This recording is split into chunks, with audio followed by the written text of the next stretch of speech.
Yukarı Tokyo Garaj'dan herkese merhaba. Geldik aslında en zor demeyelim. Her bölümün kendi zorlukları var ama en kafa karıştırıcı bölümlerden bir tanesine elektrik tesisatına. 39. bölümdeyiz. Artık tesisattayız. Tesisatta da şöyle enteresan bir şey oldu. Ya ben bunu ne yapacağım, ne edeceğim? Artık kendi kendime başlamıştım çalışmaya. En son Weekend'te İsmail'le şöyle bakarken böyle bir göz göze geldik. Ya dedim bu işi nasıl çözeceğiz, nasıl çözeceğiz? İsmail'i bir şekilde ne yaptım ettim, kandırdım. Tunağan'la beraber, sevgili oğluyla beraber geldiler. İşimiz iş.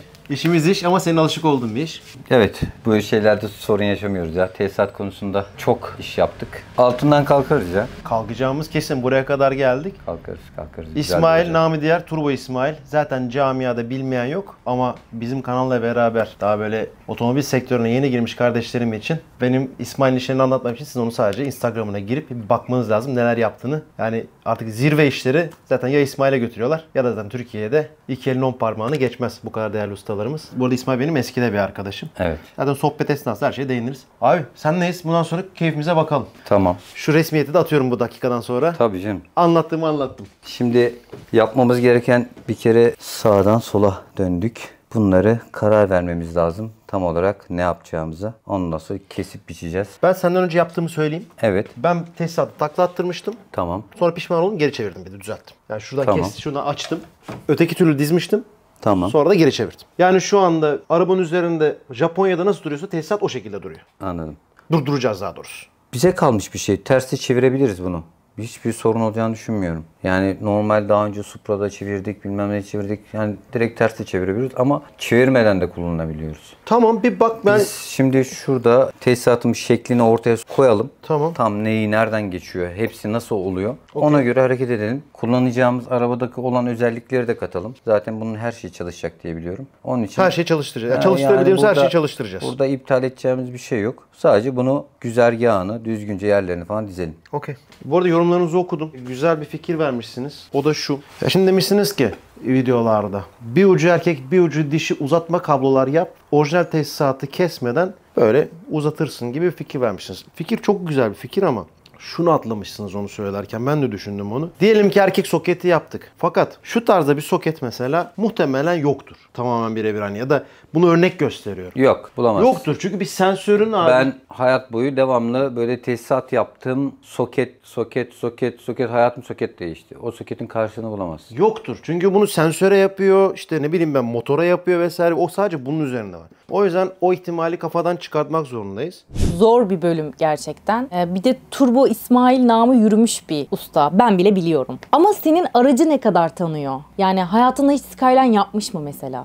İsmail'in daha önce Skyline yaptığını zannetmiyorum Türkiye içerisinde. Belki başka yerde, başka şehirlere gidiyor. Belki yurt dışına gittiyse başka yerlerde belki yapmış olabilir. Sormadım, aklıma gelmedi. Fakat Nissan'ı çok iyi tanıyor. Beraber vakit geçirdik. Zaten aracı bir tanıma süreci geçirdi. Nissan'lar genelde tarz olarak o yılların araçları birbirine benziyor. Bir fark var. Her şey tam tersi. Bir de İsmail bu zamana kadar çok çevirme yaptı. Yani Supra'lar olsun, başka araçlar olsun. Hani eli yatkın, ne yapacağını biliyor. Dolayısıyla hani çok zorluk çekeceğini ben düşünmüyorum. Göstergeler burada kalıyor.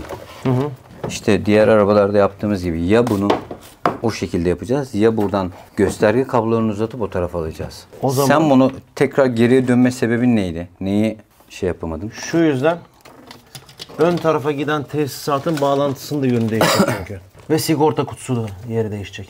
O tarafta mı sigorta kutusu? Bu arabada nerede? Yani Nissan'lar gibi bir kutu var. Normal S14'ler gibi bir kutu var ön tarafta bir yerde. Galiba burada. Eğer ben bunu takla attırırsam sigorta kutusu kendi mesafesi gereği oradan çıkacak. Tabii. O zaman o tarafa almam gerekecek. Farların bütün kabloları terse dönecek. Sağ yaptığımı sol sinyal çakacak. Ya onu buradan sinyal kolunu oradan iki fişle değiştirebiliyoruz. O en basit olayı da. Daha bir şey, bir kayıklık var o sistemde. Şurada bir vida yeri olması lazım. Süngerden kayıptır. Vay be, öyle açılı mı duruyormuş o? Tabii. Daldık. Daldık bam bam bam.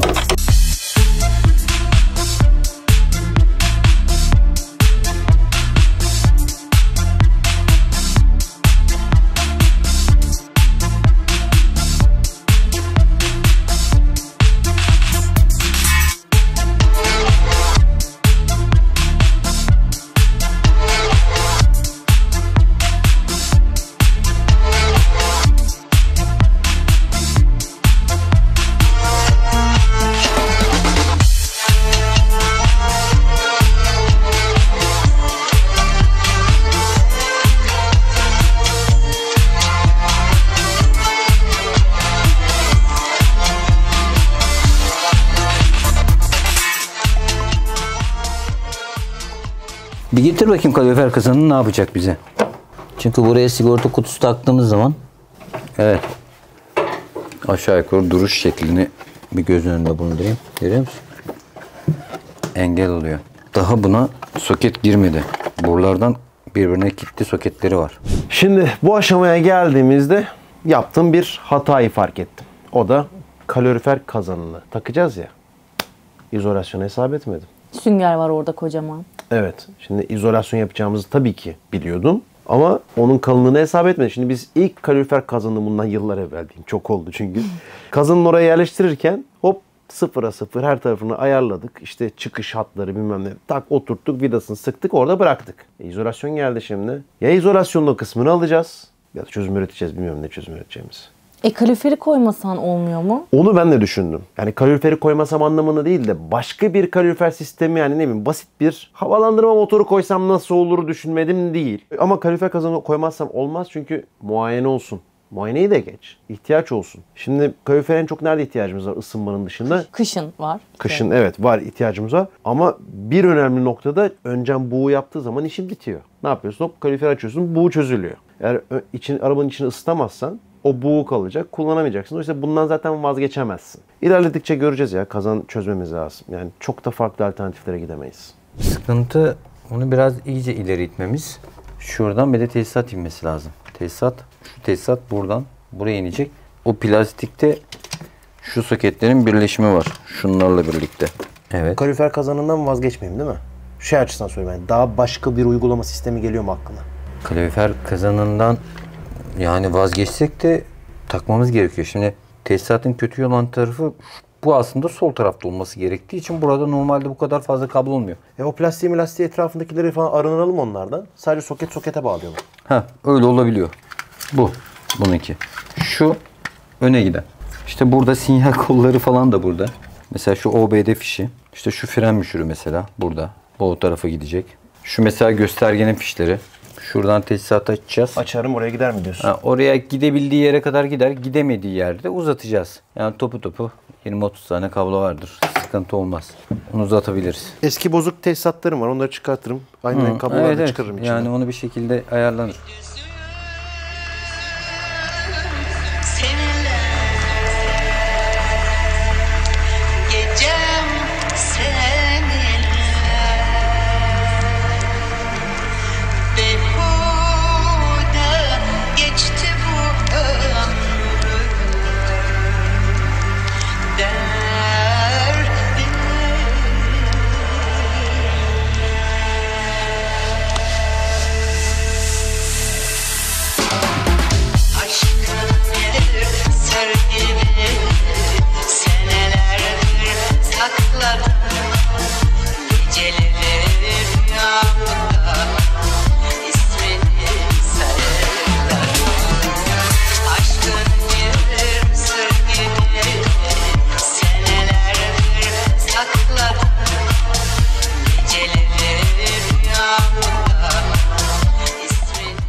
Ya bunu normalde şurada kapının şurasında bir yeri olacak.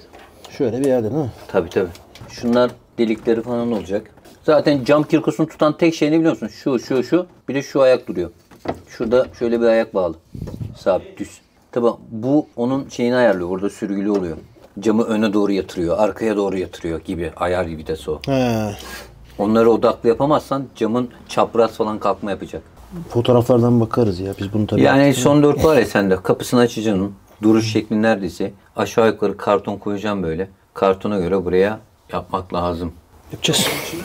Cam krikom yok diyordun. Nereden çıktı bu? Ne oldu biliyor musun? Şimdi oturdum internette Skyline cam krikosu aratmaya başladım. Nereden bulurum, ne ederim, sıfırı var mı yok mu falan. Ya fotoğrafları bir karşılaştırdım. S14'ünkiyle aynı.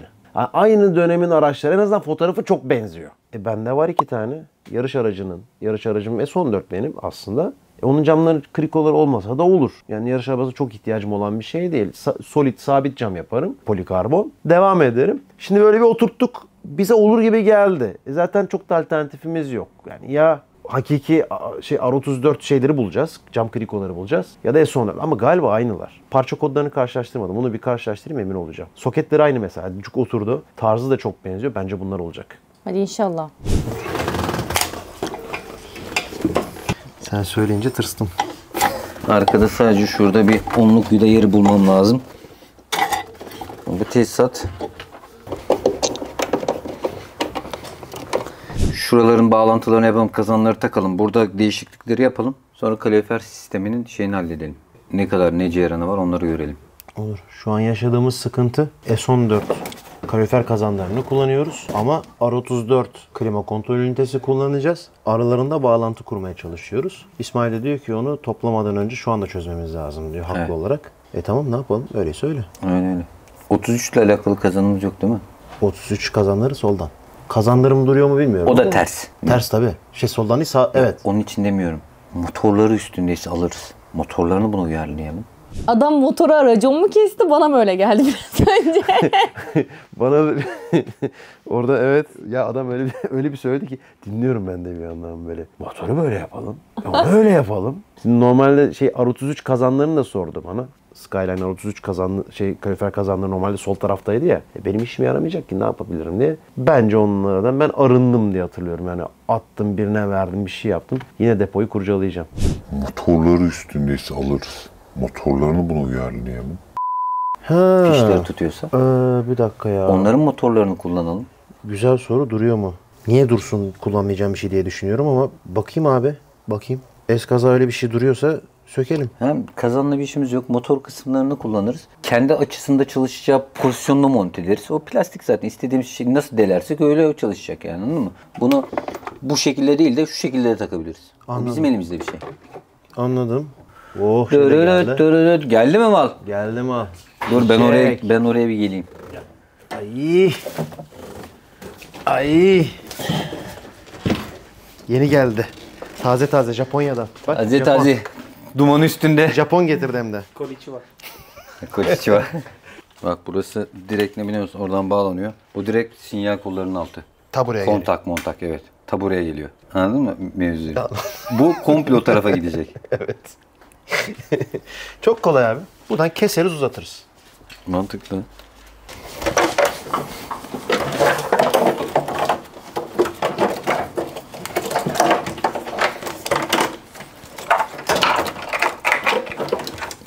Geliyor.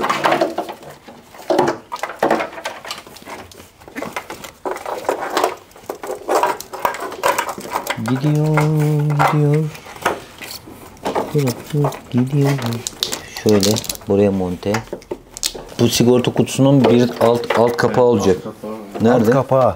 Şurası olacak. Bakalım hemen. Aynı kutudan burada da vardı bir tane. Bakalım abi. Şöyle geliyor tık. Bunun karşılığı yok, önemli kutu zaten o. Büyük ihtimalle buraya bir şey sürgülü oturuyor. O zaman takayım. Ha, bu takabiliriz. Oğlum sigorta kutusunu takıyoruz lan.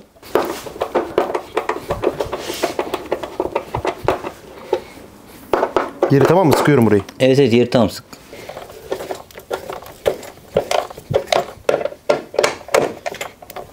Öf, kaslara bak. Ya. Bu çiçek. Sen ABS'sin. Sen Pikachu. Sen Pikachu. Ben Mesut'cum, ben bu televizyon izliyorum. O ne sence? Bak kilometre falan var, geri vites var. Yani bu şanzıman tarafına giden motor bölümünün alt tarafı, yağ lambası bilmem nesi, her şey bunun üstünden gidecek. Bu arkadaş sileceğin zamanlama rolesi. Bu tam olarak şurada bir yerde olması lazımdı. Yani. Buradan da bir tesisat dönüyor ya içeriye. Evet. İşte o dönen tesisatımız nerede peki? Tabii ki. Şimdi olmayacak bir soru sordun bana. Evet, takıyorum. Feragat edeceğim bir tesisat ver bakayım, onu parçalayalım kesin. Tamam, parçaladım bir sürü. Ameliyat başlasın diyorsun. Getireyim sana tesisat. Aşağı yukarı çoğu şey yerine geldi. Bundan sonrası bu tesisatların yerlerini değiştirmek. Buraya aktaralım o tarafa. Sonra zaten bir ceyran vereceğiz. O zaman şu anda biz bunu dizerken kesin karar vermiş olduk. Tesisatı orijinal haliyle kullanıyoruz kesin olarak. Evet. Sadece uzatma kısaltmalarımızı yapıyoruz. Tabii. Sen sus, hiçbir şey söyleme. Sen sus da gözlerin konuşsun. Öldür beni, sen öldür ki aşkın kalbimde hapsolsun. Hiçbir şey söyleme, sen sus da gözlerin konuşsun. Öldür beni, sen öldür ki aşkın kalbimde hapsolsun. Ben sanki ben değilim, gözüm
İyi, burayı toparladık. Şimdi Bu tamamen şimdi kontağımıza gelen kablolar. Sinyal kollarımız, silecek kollarımız, korna, morna, bütün her şey burada.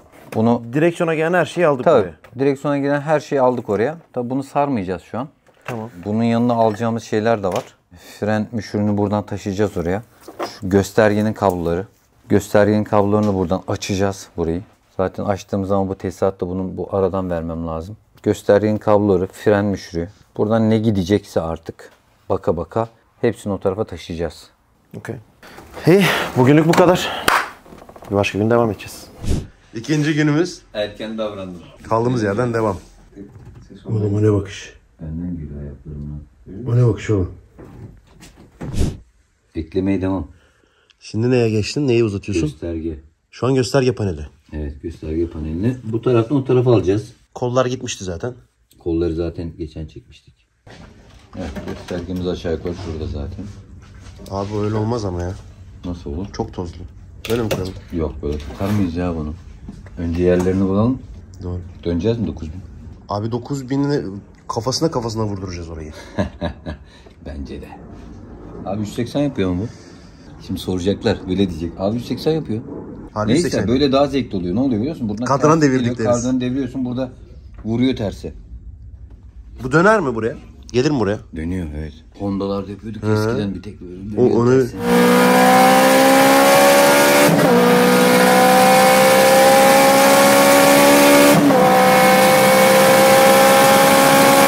Nissan'da da döndürebiliriz o zaman. Döndürürüz. Valla buluncaya kadar bunu kullanacağız zaten. Bulursak eğer Nismo 320 kaldıran bir gün. Buluruz Allah'ın izniyle. Ya İsmail Usta hiçbir şeyde tereddüt etmiyor farkındaysan. Evet, evet. Yani o kadar emin ki. Yapıyor, sana bir şey sormuyor. Bu böyle olur mu acaba demiyor. Adam yapıyor yani. İnanılmaz bir güven verdi hakikaten. Zaten biliyordum. Yani İsmail çünkü kendi alanında bence Türkiye topraklarında yani 2 elin 10 parmağını geçmeyecek ustalardan bir tanesi. Yani bu alanda özellikle. Aracı da iyi tanıyor. R34'ü tanımıyor belki ama Japon'u iyi tanıyor. İzleyeceği yolu çok iyi biliyor. Mesela ben hiç tereddüt etmedim. Ya o kablo kaç tane kablo kesti uzattı. Bak önceki bölümlerde diyorum ki en sevmediğim iş diyordum.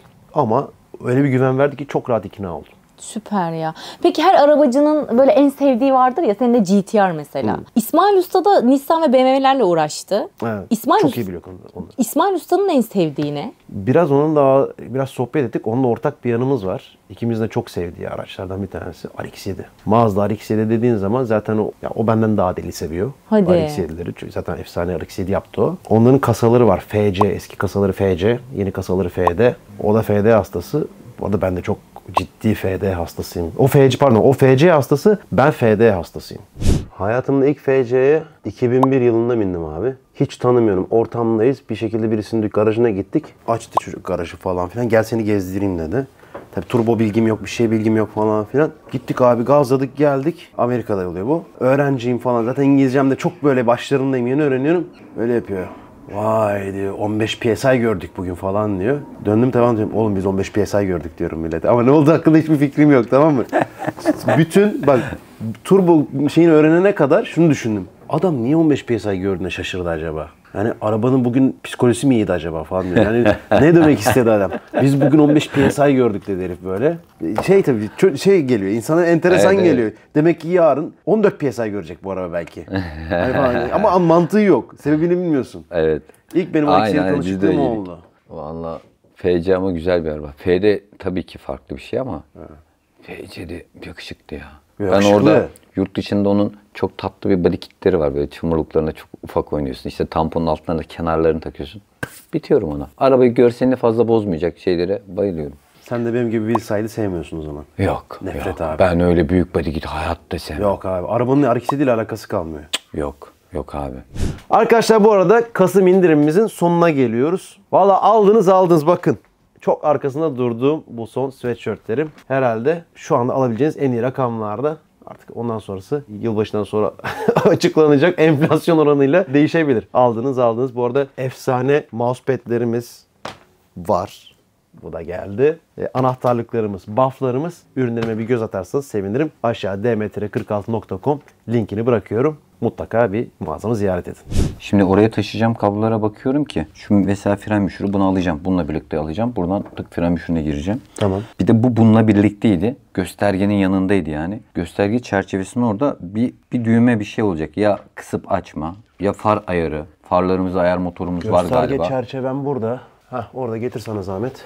Bak şurada bir düğme var kanka, görüyor musun? LPG'dir o. Bizde bu klima tuş O var. takımımız var mı? Çıkarttım getirdim burada. Al. Tamam, onu da alalım. Çerçevesi kırık ama hallederiz onu. Al, bu var. Oo çok güzel. Oh bebek. Bunun üstünde böyle bir dörtlü düğmesi var. O var mı bizde öyle bir düğme? O da var. Şey var. Şunlar çıkacak bak şu altta. O ne? Bagaj geçme mi? Bir şey off mu yazıyor? Bunu arıyorduk. Clio'nun bunu arıyorduk. Buradan çıktı. Abi bak. Lan bir Clio amblemine sevinme. Adam ne güzel sevindi ama gördün mü? Ya abi bir şey söyleyeyim mi? Ya yanlış anlama. Projelerle uğraşıyorum ediyorum. Bak AE86 bitti. S13 bitti. Haydar bitti. Clio bitmek üzere. Abi Clio'nun başına geçince elim ayağım titriyor. Allah Allah. Ay bir heyecanlanıyorum. Lan sen götü boklu Clio'sun. Senin neyine heyecan veriyorsun ama abi arkasında 27 sene 25 sene olunca başka bir şey Clio'yu abi. senin tanıdığımdan beri var. O yani bak başlayayım yani. Clio başka bir kafa oldu bende. Allah Allah. Sıkıntı. Tedavi olmam lazım. Abi şimdi bak bu sağdan direksiyonlu. Tamam. R33 cillop gibi. Bakayım. Şimdi bunu kullanırsak kollarımız tertemiz ama hep yanlış sinyal vereceğim. Onu ben biliyorum. Yanlış. Kanka şöyle bir şey var bunda. Bunlar buradan vidalarla sökülüyor. Bunu bu tarafa takabiliyorsun. Bunu böyle takabiliyorsun. Sadece üstündeki yazılar ters duruyor. yazıları yazabilir misin? Yazarım onu Orijinal. ben canını okurum. Bunu söküp buraya takacağız. Bunu buraya takacağız. Sadece ne olacak biliyor musun? Sağ verdiğimiz sol sinyal verecek ya, ben buradan pinlerini değiştireceğim. Ha. Yine aynı çalışacak. Abi ben o yazıdan hiçbirine bakacağımı Silecek de- zannetmiyorum kullanırken. Silecek zaten şöyle olduğu zaman, buraya geldiği zaman çalışacak. Ters çalışacak. Bunun sana bir çok engeli yok. Şöyle duracak. Abi şu var. Şöyle çalışacak. Al S14 muhtemelen. Dur bakayım. Yok değil. S13 o. Dur bakayım. Benden çıkar. S14 çıkar abi. Yarış arabasından söküp getireyim. Soketler aynıysa. Ne yapacağım abi yarış arabasında ben bunu? Sinyal mi veriyorum sanki? Evet sökebiliriz abi. Ama bu var ya, bu kol bir şeyle aynı. Supra'ya bile Toyota Corolla taktım. Uydu. Birebir soketine.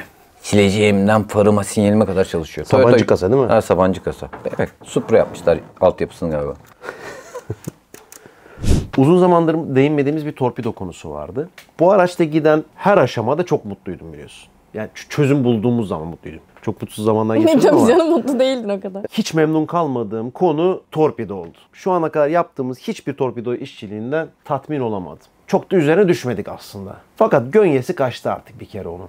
Hani ben R34 torpidosunun üzerinden gideceğimi zannetmiyorum. Başta bir şeye heyecanlanmıştık. 3D printer taramalar, maramalar falan bir şey yaparız diye de sonradan o fikir bana çok uzak geldi. Maxima torpidosu bulmuştum zaten. Maxima torpidosu R34'e neredeyse ya %85-90 aynı diyeyim sana. Çok benziyorlar. Biz onu ona dönüştürürüz. İsmail bak Evet. bu Maxima. Tamam mı? Tarz olarak çok benziyor. Benziyor. Evet. Bak. Biraz işçilikle bu buna oturur abi. Bence de. Bu R34.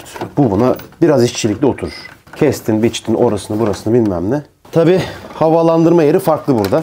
Evet. Bu oturur bakalım. Oha. Bayağı bir yakın. Yani bununla yapacağımız işle bana sorarsan bence bayağı bir iş çıkar bundan. Bak şöyle bak. Baba. Maxima'yı kullanırsak. Gerçi şöyle duruyor herhalde. Evet. Biraz aşağıda duruyor. Öyle olursa havalandırma bunun üstündeydi değil mi? Evet. Bir üstünde havalandırma, bir üstünde göstergeler var. Burayı zaten kendi gösterge şeyimizi yapacağız. Bence buradan Buradan yürünür. yürünebilir. Bir damla yaş aktı gözlerimden. Olmadı, olduramadık. Ve aşk gitti bizden. Bana müsaade, hadi bay bay. Bundan böyle bizi mazi say. Sanma ki içim buruk değil. Ayrılık bu kime kolay. Nerede şimdi o içimde uçuşan kelebekler? Bende o duygular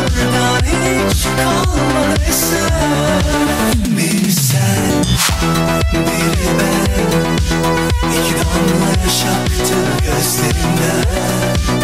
Olmadı, olamadı ve aşk gitti bizden. Önce sen, sonra ben, kaydık yıldız gibi gökyüzünden. Bir türlü tutturamadık ve aşk gitti bizden.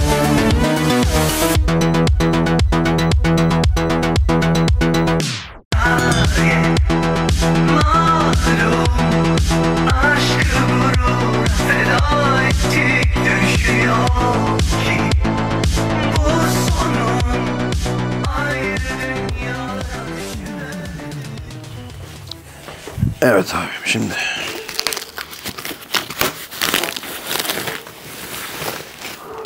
Gördün mü sen yenilenmiş hallerini? Camlar yenilendi. Bir şey söyleyeceğiz de sizin kapıyı çalıp kaçıyorlar, biz değiliz. Şimdi ne eksiğimiz var, ne gerekiyor bakalım. Bir saniye şimdi. Bu herhalde burası. Evet. O orasıysa O da şu üstü olması lazım. öyle değil mi? Öyle olması lazım. Bu pek buraya gelecek gibi mi? Gelecek gibi, evet. Geliyor. O da tamam. Zaten şey. Peki bunun ayağı nereye geliyor şimdi? Ya, burada bir delik yapılmış ama ne için? Peki.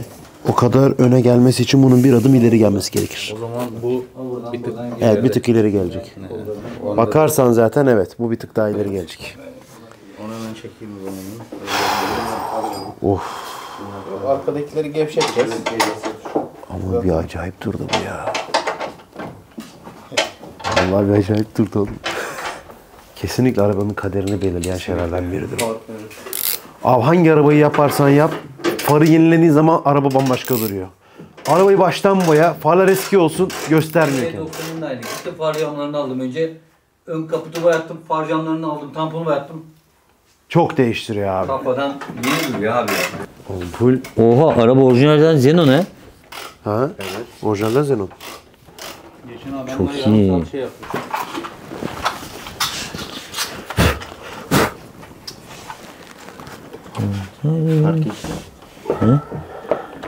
Parking burada.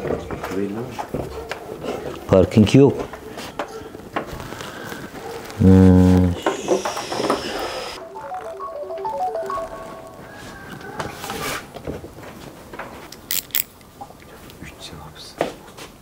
Amcam mı aradı ya?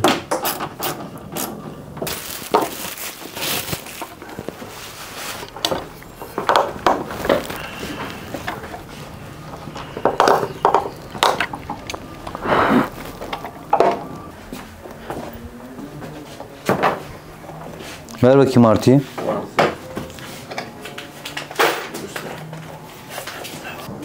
Vay be. Artıyı verdi vallahi.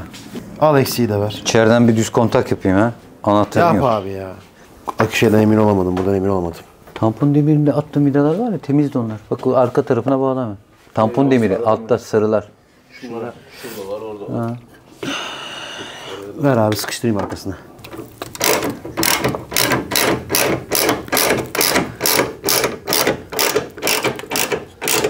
Sanıyorum ki verdik.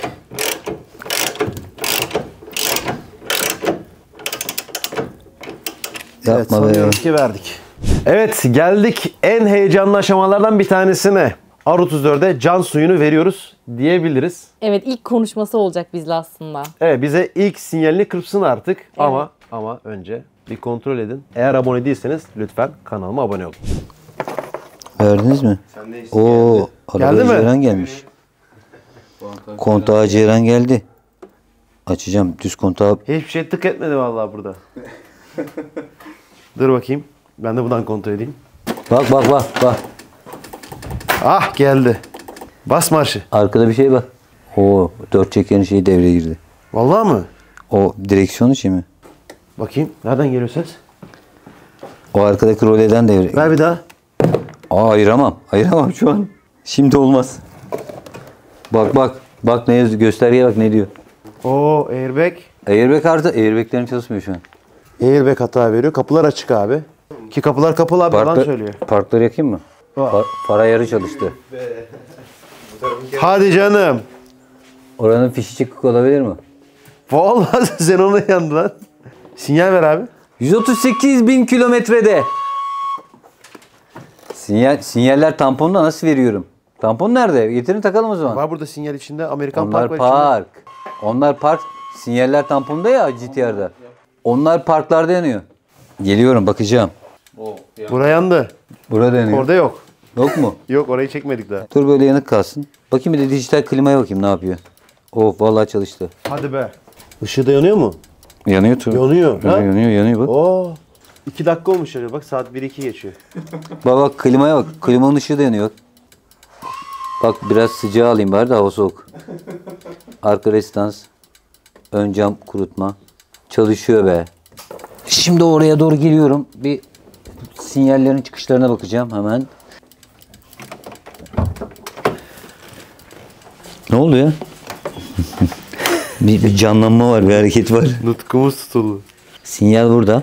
Tabii bunun sinyalleri biliyorsun. Tamponun burasında kareler var ya. Bak bu Buralar onlar. bu park. Biz onları normal ampul yapacağız mecbur değil mi? Bunlar parklarda böyle sarı bağlamış. Yani şimdi Ha bağlamış. onu falan bilmiyorum. Mikael yapmış belli. O değiştirir şeyleri, farları. Evet. Demek ki yapmışken dedi bunları turuncu yapayım dedi herhalde. Büyük ihtimalle. Biz öyle bir kıyak yaptı. Ama biz böyle yaparsak tabii bunu Amerikan Park yapmışsın diyecek, geçirmeyecek değil mi? Yo geçiyor. Bunu park Aynı sayıyor yer. mu? Tabii park sayıyor. Muayenen geçiyor. Ha buraya bir tane. Bunun duyu bu değil. Şöyle değil. Ondan yanmıyor abi. Bakayım denk gelecek mi? Bir denk getirebilir miyiz? Geldi. O duyu nereden çıktı? Kendi üstündeki duy. Tamam. Ama fişi bir böyle bir farklı oturuyor. Bunun soketini değiştirmek gerekebilir. Buradaki kare. Evet bu kare değil işte bak. Görüyor musun? Bakayım. Bu bana göre değil yani şöyle. Ona göre var mı bende? Belki çıkar. Ampul patlak çıktı bu tarafın. Bir tane sponsor arıyoruz. Ampul bize hediye edecek. Benim dükkanda var. Bundan mı? Ha, var. Hadi gidip alıp gelelim. Hadi karşıya gideceğiz ama sıkıntı yok. Dükkanda var ya benim sıkıntı yok. Bu da tamam. Bu ampulsel bir mevzu. Tamam, bir de alırız. uzun ampullerin yok. Yerlerinde yok. Onlar kaç? Onlar da bilmiyorum yerinde olmadığı için ama büyük ihtimalle HB4'tür. HB4. Evet. Şuna karşılık soketler de Nissan'la aynı. Direkt soketli yapalım dur onu. Ne var buna giren? Nissan'larda var ya. Şimdi bizim ön tarafa çektiğimiz R34 tesisatı olunca bunlar soketleri farklı. Şimdi ön tarafımızdaki bütün geri kalan aksesuarlarda R33 kaldığı için bazı şeylerin soketini değiştiriyoruz şimdi. Bundan ona uyumlu yapacağız yani. Bir tane buldum burada da. Bu lazım mı bilmiyorum. Bu ne? Hangisi? Burada var. Al abi. Şu. Al abi. Al abi. Bu bunun soketi. Bunlar o iş için var.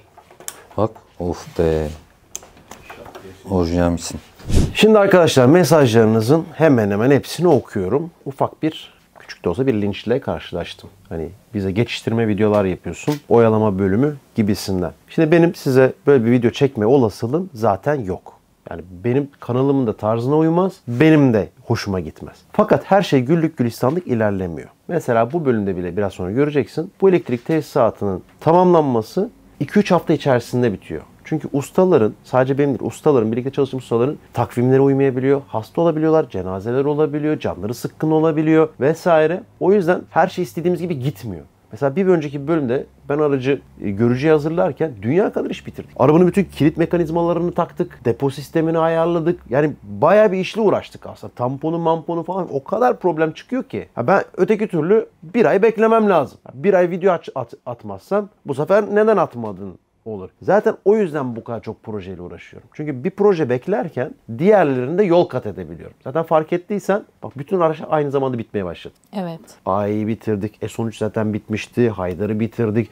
Clio bitmek üzere. Yani çünkü bir beklerken diğerine devam etme şansım var. Yoksa ben de isterim ki bir proje bitsin. Sonra ötekine başlayalım. Ama işte öyle olmuyor. Tabii bizim bir sosyal medya gücümüz de var. Yani eğriye eğri, doğruya doğru söyleyelim. Tabii ki ben bir avantaj yaşıyorum ustalarla beraber çalışırken. Ama bu kadar kolay olmuyor. Videolardaki gibi kolay olmuyor. Tabii canım her ustanın kendine ait bir işi var yani Hepsinin sonuçta. hayatı var. Evet. Yani onlar da dükkanını yürütmek zorundalar, alamıyorlar. Yani ben bu aracın motorunu kendim koyma kararı aldım. Çünkü 3 ay önce gittiğim usta bana dedi ki çok iyi birkaç garaj ziyaret ettim. Diyor ki Kasım'dan önce alamayız diyor. Şimdi 3 ay geçmiş aradan. Bana Kasım'a randevu veriyor. Ben onu beklersem kanal ne olacak? O yüzden kendim koyma kararı aldım. Yani öyle gelişiyor bazı şeyler. Şimdi şunu sadece bir test amaçlı şey yapmamız lazım. Bunu ters bağlarsak ters çalışır. Dışarıdan içeri su çekiyor değil mi? Yok yine atıyor aslında da iktidarsız atıyor diyelim. Dedem gibi. Tunağın bir suyuna bassana bir. Bas bakayım. Nasıl düz olduğunu anlayacağız. Su koymamız lazım. Su koyalım o zaman. Bas. Tamam. Bir saniye. Tamam mı? Memnun muyuz? Bir dakika bir öbür türlü deneyeceğim. Tamam. Hadi. İki türlü de deneyeyim de hangisiyle daha iyi atıyorsa öyle yapalım. Ters oldun mu da atıyor da. Beri daha iyi atıyor. Evet. Bas bakayım. Öyle daha iyi. Değil mi? Bence de. Sesi de değişik geldi zaten. Evet. Boşalt bari. Boşaltacağım şimdi. GTR'dan ilk sinyali aldık. Şimdi bizi ne bekliyor? Şimdi bizi ne bekliyor? Normalde benim en çok yapmak istediğim bir an evvel şu camları takayım. Bir eşkal ortaya çıksın. En çok aslında ben onu istiyorum. Fakat onun için bekleme sebebim şu. Ön torpidoyu bitirmeden ön camı yapıştırırsam ön torpido çalışmam zorlaşacak. Evet. Ön torpidoyu neden takmıyordum? Göğüs altı tesisatı bitmediği için. Yani hepsi birbirleriyle bağlantılı. Tesisata devam edebilmek için şimdi benim üzerine motor atmam gerekiyor. Çünkü var olan tesisat üzerinden motor tesisatını da çekelim. O da bitsin. O da bittikten sonra artık torpidonun oturtması ve camların yapıştırılması kalıyor. Zaten ondan sonra çok da bir şey kalmıyor. Kalmıyor, çok da bir evet. şey kalmıyor. Yani bayağı bir yol kat etmiş olacağız. Önümüzdeki bölüm artık mekaniğinin atma zamanı geldi. Bugünlük final yapıyoruz. Bir tane tesisatımız eksik kaldı. Onu ben bulacağım. O da diğer taraftaki bu sinyal. Çünkü arabalarda bu motor tesisatı üzerine geldiği için buradan gelecek hop şuraya sinyale. Oradan sileceği. Aynı zamanda bir de sileceği. Bir tek bu tesisatımız eksik kaldı. Onu bulamazsak yapacağız. Evet hepsini bir şey yapalım. Test edelim. Farlarla başla. Bir tane ampulümüz patlak onu biliyoruz. Onu değiştireceğiz. Tamam. Sinyalimiz çalışıyor mu? Sinyal çalışıyor ama altta tamponda ya. Ha tamam. Tamponda olduğu için tamponumuz yok. O da okey. Buradaki ampulü değiştireceğiz zaten. Bu şu an yapabileceğimiz bir şey yok. Arkaya geçeyim. Dörtlüleri yak. Tamam. Dörtlüler de yandı. Parkları zaten yaktın. Kapat parkları. Tamam. Bir de fren yap. Frene bas bari. O da okey. Bir de parkları yak. Her şeyimiz tamam. Klima paneli çalıştı. Kadranımız çalıştı. Her şey tabii arıza veriyor haliyle çok. Dirençle kandıralım bunları da. Klima panelini de çalıştırdık. Camların da tesisatı çekildi. Aynalarına kadar hepsi alındı. Evet aynalar buraya kadar alındı. Aynaların soketlerini yapacağız bir sonraki. Bir sonraki değil, iki sonraki bölüme. Çünkü bir sonraki bölümde muhtemelen biz motor atıyor olacağız. Onun dışında tamam mısın? Evet. Canlandı. Canlandı. Hayata geliyor. Adam hiç söylenmedi, geldi, yaptı ve GTR'a can suyunu verdi. İnanılmaz bir adam ya. Bu arada hepimiz çok heyecanlandık. Tekrar İsmail Usta'ya teşekkür ederim. Namı diğer Turbo İsmail. Hakikaten işinde de verdiği güvende de 10 numara adam. Çok eski tanıyorum İsmail'i. Ama şu ana kadar yaptığı hiçbir arabadan da bir sıkıntı duymuş olayım yani. Duymadım. Yaptı ya. Bunu da yaptı yani. Of. Motor için etrafı toparladığından çalışabilmek için bayağıdır garaj kıyamet halindeydi. Neyse. Bu arada tabii Mikael geldi ziyaretime. 2 tane güzel xenon ampul getirdi. Biliyorsun öteki patlak çıkmıştı aracın üzerindeki. Onları da takıyoruz ve bir sonraki bölümlerde görüşürüz. Arkadaşlar izlediğiniz için teşekkür ediyorum. Lütfen kontrol edin, kanalıma abone olursanız sevinirim. Ayrıca projenin bir parçası olmak isterse yeniden dmtr46.com sayfasını ziyaret ederek ürünlerimden alabilirsiniz. Bir sonraki bölümde görüşürüz. Hoşçakalın. Nasıl çek?